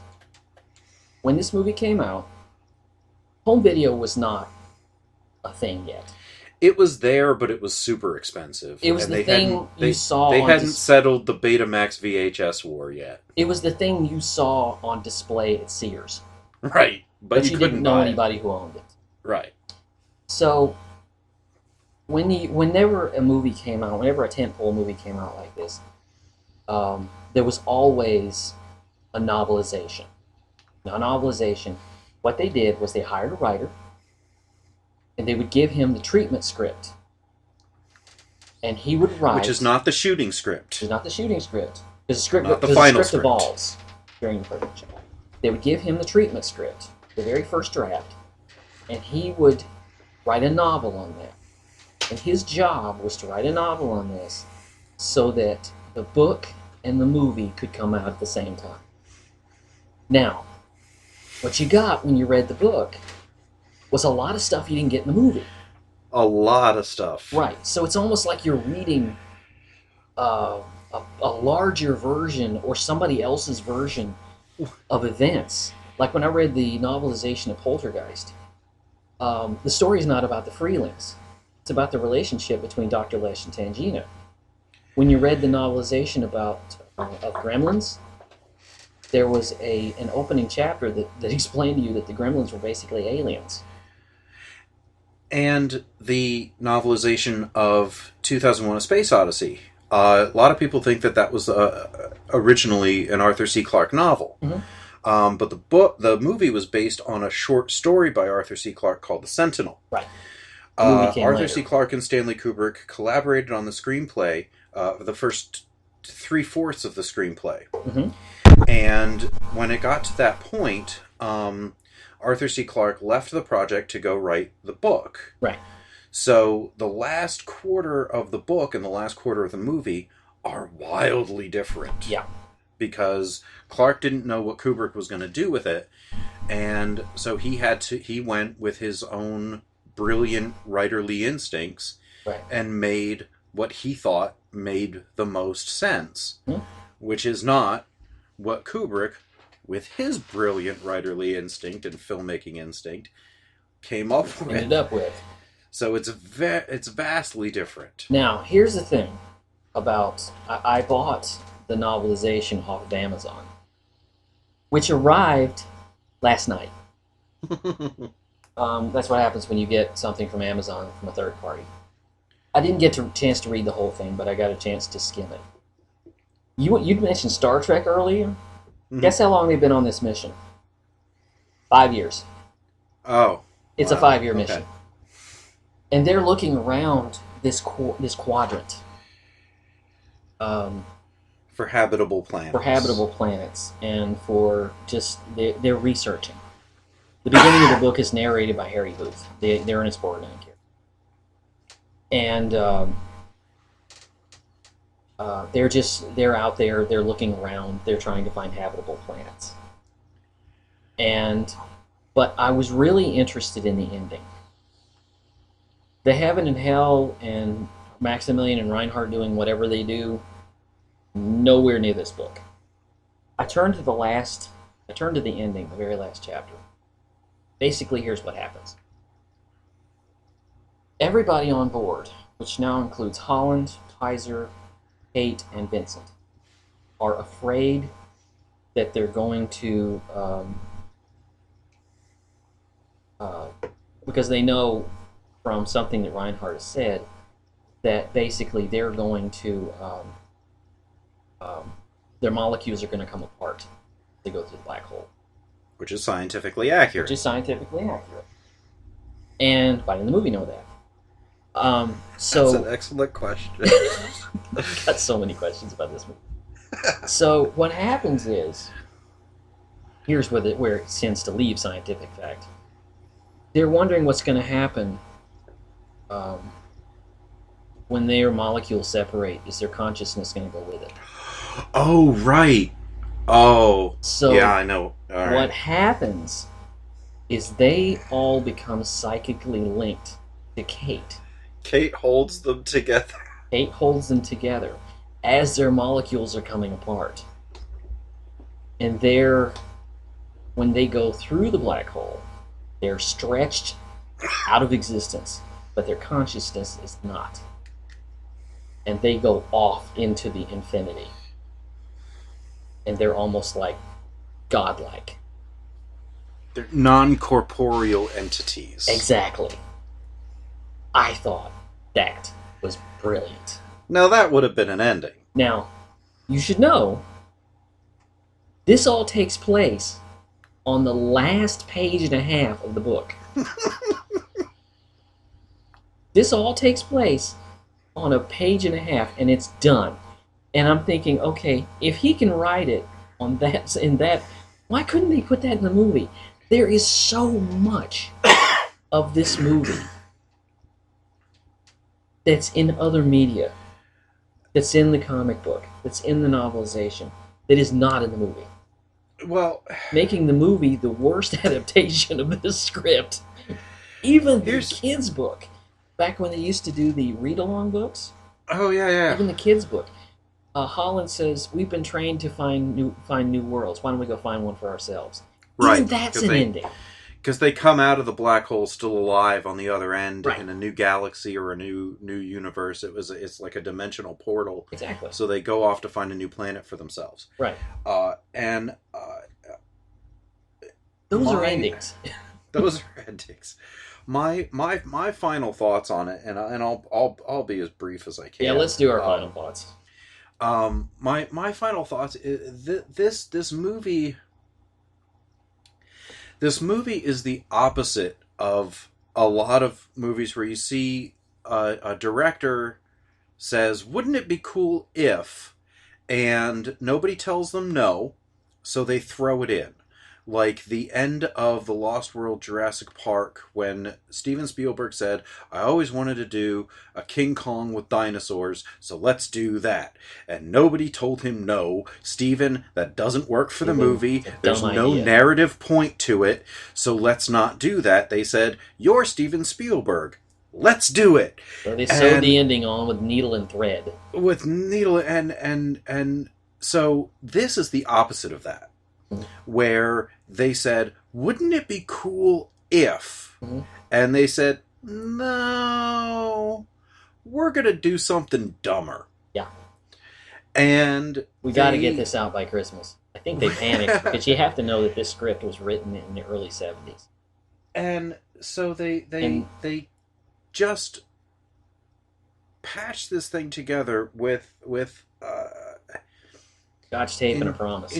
Intriguing concepts that fall apart almost immediately. Yeah. And they don't really ever bring anything to fruition. They don't have a complete idea, fully formed, beginning, middle, end. They have a beginning, or most of the times they just have like a middle. Yeah. They don't even have a beginning or an end. They just have this weird thing that they put on screen, and they took... This movie was a lot of, let's just cook the spaghetti and throw it against the wall, and whatever sticks is what we're going to put in. Yeah. And I will call this an ambitious failure. And failure might even be too extreme. It was the 12th highest grossing movie of 1979. So they did you're being make generous. It was not the 12th. It was the 24th.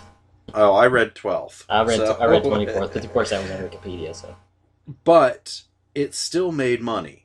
Yeah. And it did help save the studio, because they did recoup their investment. But it's an ambitious failure. I give them credit for trying, but when the movie's awesome, when the movie works, it's awesome. When it doesn't work, it's laughable. It is. As somebody once said, anything before a but is meaningless. Yeah. So, but it exactly what you said. When it works, it works. When it doesn't, it really doesn't. As I said earlier, when the movie talks, it's fine. When it tries to run, it stumbles and falls. It absolutely, it's a woman in high heels in a horror movie in the woods. Yeah. That's just about all you need to know. I think I can. I gotta hear my final thoughts. This is a very beautiful disaster. Yes. This script was written in the early 70s. This was written before we stopped going to the moon. But it was realized and turned into a movie after Star Wars. It was realized and turned into a movie because of Star Wars. And Leonard Maltin had the best quote about that. He said, "It's sad and disappointing to watch Disney, who has always led the pack, to be the one who's doing the following." Yeah. And it is kind of like I said, it's a beautiful disaster. I rendered my beautiful memory of it going to the theater with my father and my brother. That memory that I'll carry with me the rest of my life over a movie that today I am going to say, we have a word in the critical world, call it a misfire. Yeah. It's hard for me to recommend it. I recommend the great things about it: the atmosphere, the score, the look of it, the art direction. But anything else, it just falls to pieces. It just doesn't. It doesn't hold up under not even close scrutiny, but like first watch. Like, and you saw it, and here you are in your 30s. Yes. I saw it when I was 10, and I loved it. Less I can discriminating see taste, loving I it guess. at 10, but I mean, and I just want to interject for half a second here and say that Disney is mulling a remake. They've been mulling a remake. As recently as 2013, there's been no updates on it, but I don't know if they've abandoned the idea, especially in the wake of Christopher Nolan's Interstellar. They've been talking about a remake for this since the 80s. Well, they had a director and a writer as recently as 3 years ago. So I'll just say this about the black hole. It's the best you could have gotten from the director of Freaky Friday. I mean, it's what I gotta say. No, Freaky Friday was the best you could get from the director of Freaky Friday. It's, excuse me, it's the best science I'm fiction sorry, I movie. just killed my co-host. You have to remember, my face has been red this whole discussion. I mean, Mine too. I've had fun in this episode, really, This was a blast. because it's, like I said, it's a beautiful disaster. If you can get your hands on the DVD, get some popcorn, get some friends, and watch just a movie that just crumbles to dust.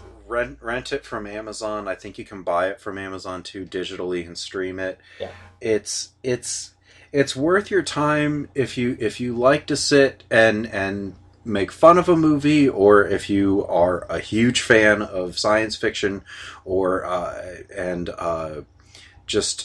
good set design and good design, and like to see when a studio goes out on a limb and tries. Yeah.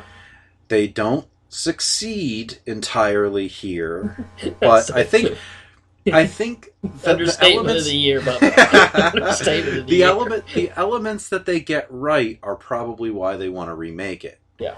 Because Well, this now they all can the do special more. effects here we should say were done in house, and that's this was the last film where the special effects were done. Right, and not for lack of trying, because they did go to ILM, but ILM was too expensive. Industrial Light and Magic, George Lucas's company that he founded to make the special effects for Star Wars, was, as the article I read said, prohibitively expensive. So they did not. Walt Disney did not have the money to hire a reasonably fledgling special effects company. It was the last movie made by them that was almost all practical effects. The next special effects movie they made was Tron. Yes. So what they tried to do here, I think they got right special effects wise. I'll just say that. You didn't read the capsule review of from Leonard Maltin's book, but it ends with the perfect quote about this movie. I can get it if you give me... The last sentence is just absolutely perfect. It sums up this movie so much. If I'm remembering it. So here we are, the black hole. This is from Leonard Maltin's now dead video movie guide. May it rest in peace. May it rest in peace. The Black Hole, directed by Gary Nelson, 2.5 stars. So he almost recommends it. He gave it about the same rating I did. 1979, USA, 97 minutes. It feels like a lot more than 97 minutes. You ain't kidding, brother. U.S. expedition finds long-lost madman in space about to explore a quote-unquote black hole. Disney Studios' ambitious sci-fi effort is a throwback to 1957 Saturday matinee fodder with a thin story, cardboard characters. Okay on that level, with great special effects, but should have been much better. And that is where I think we'll leave it. So, again, as I say in every episode, we thank you so much for listening and bearing with us now for this episode and for our previous two. If you have any, please leave us positive feedback, any movies that you want to recommend that we talk about, and if you're enjoying the podcast so far, please let us know in the comments and the likes. And next time, we will be talking about the 1992 animated feature Aladdin. Sorry, folks, we're going back to a good movie next time. My favorite Disney movie of all time. That's right, it is my rotation now, so I picked the good one. Remember that. We're still laughing about this. And as always, I just want, like I said, leave us the comments, leave us the feedback. We want to hear back from you and hear what you have to say, if you agree or disagree with us on this movie or on our previous 2 episodes, Pinocchio and Snow White and the Seven Dwarfs. I am Jerry Dean Roberts of Armchair Oscar Cinema. And you are? I am Doug Heller film critic and historian for TalkMovieToMe.com. And until next time, stay magical.